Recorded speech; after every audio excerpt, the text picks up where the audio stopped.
Oke halo guys, and welcome back to my channel. Di video kali ini kita bakal membahas alur cerita anime lagi. Dan di video kali ini kita bakal membahas alur cerita anime Summertime Render. Nah, ini merupakan salah satu anime baru yang rilis di tahun ini dan memiliki plot cerita yang cukup menarik. Tapi sebelum kita ke alurnya, buat kalian yang belum subscribe channel ini, jangan lupa subscribe dulu supaya saya semakin semangat dalam upload video. Dan jangan lupa aktifkan juga notifikasi lonceng supaya kalian gak ketinggalan video terbaru dari channel ini. Kalau sudah, langsung aja tanpa basa-basi kita ke videonya. Anime ini menceritakan seseorang bernama Shinpei. Ia kembali ke Hitogishima setelah 2 tahun pergi, dan ia kembali menaiki kapal. Di dalam perjalanannya, ia bermimpi tentang kawannya yang bernama Ushio dan mengatakan kalau dia tidak bisa bersamanya. Hal itu membuat Shinpei terbangun. Saat terbangun, wajahnya menempel ke opai seseorang yang membuat dirinya tertampar. Ia ke pulau ini untuk menghadiri makam teman kecilnya, Kofune Ushio. Dan ia mendapatkan kabar kalau temannya ini sudah meninggal, sehingga ia memutuskan untuk kembali ke kampung halamannya ini.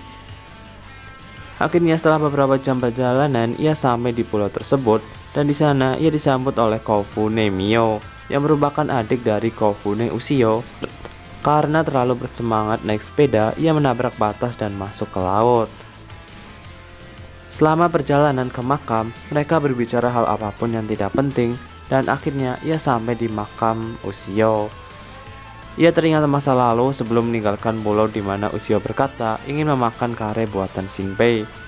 Tapi sayangnya sekarang kesempatan itu sudah tidak ada. Di sana ia juga bertemu Shou yang merupakan temannya, yang menceritakan kalau Ushio meninggal tenggelam karena menyelamatkan seorang anak. Anak itu adalah Shiori-chan, seorang gadis kelas 3 SD. Tampaknya ia menjadi tidak bisa berbicara karena trauma kejadian yang ia alami. Tapi saat di pemakaman, ia mendengar kalau Ushio itu diotopsi. Dan di sini Shou pun berbisik akan menjelaskan detailnya malam hari setelah pemakaman selesai. Setelah Shinpei membuat makan malam kare kesukaan Ushio, ia pun ditelepon oleh Shou. Dan ia menjelaskan kalau Ushio bukan mati karena tenggelam. Ada tanda merah di lehernya, kalau kemungkinan dia meninggal karena dicekek atau dibunuh. Hal itu pun membuat Shinpei terkejut. Ditambah pihak polisi mengumumkan Ushio meninggal karena kecelakaan dan menyebarkan informasi palsu tersebut di masyarakat. Yang mengetahui kalau Ushio kemungkinan meninggal karena dibunuh hanya beberapa orang di TKP, kemudian adiknya Mio, kemudian Shou dan pihak polisi. Esoknya Shinpei dan Mio bekerja di toko makanan dan melayani pembeli. Hingga suatu ketika datang seorang polisi bernama Totsumura Tetsu, datang memesan makanan. Yang mengejutkan saat ia mengatakan kalau satu keluarga Kobayakawa menghilang dan anak yang diselamatkan Ushio juga berasal dari keluarga itu. Hal ini membuat Mio-chan berlari meninggalkan toko, kemudian ia dikejar oleh Shinpei dan menemukannya di suatu tempat. Karena mendengar kabar tersebut, Mio ini terkejut ya. Ia pun sedang menangis. Shinpei mencoba menenangkannya, kemudian ia juga berkata kalau Shiori-chan mengatakan hal-hal yang aneh, seperti ia melihat bayangan seseorang tapi kemudian menghilang.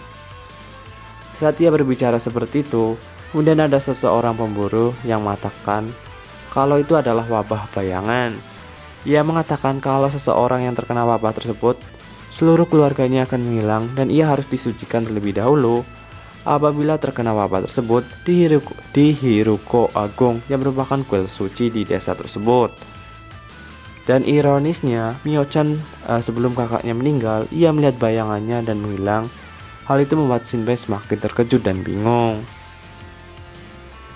Kemudian Shinpei mengajaknya ke Hiruko Agung untuk disucikan sesuai perkataan pemburu tadi. Sampainya di sana ternyata tidak ada orang.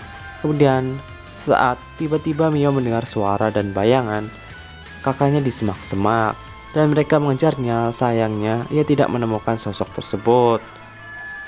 Saat hendak kembali karena ia menelusuri hutan terlalu jauh, ia mendengar suara tembakan dan mencarinya.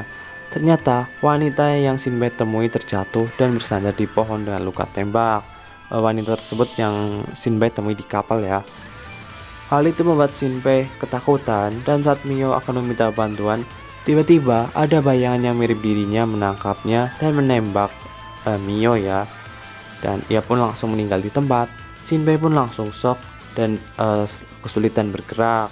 Kemudian bayangan tersebut mengarahkan tembakannya ke arah kepala Shinbei. Dan Shinbei pun langsung tewas seketika. Waduh, MC-nya tewas. Saat terbangun, ternyata Shinbei berada di kapal dan menabrak OP wanita tersebut lagi. Sepertinya Shinbei setelah mati kembali ke masa lalu sebelum tiba ke pulau ini. Waduh, jadi ya sepertinya kembali ya guys, hidup kembali tapi di waktu sebelum ia ke pulau ini. Dan ini kemungkinan mirip ceritanya seperti Re:Zero ya guys.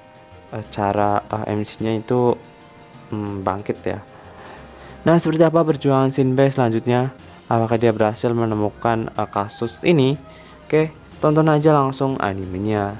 Oke, jangan lupa subscribe and like. Bye bye.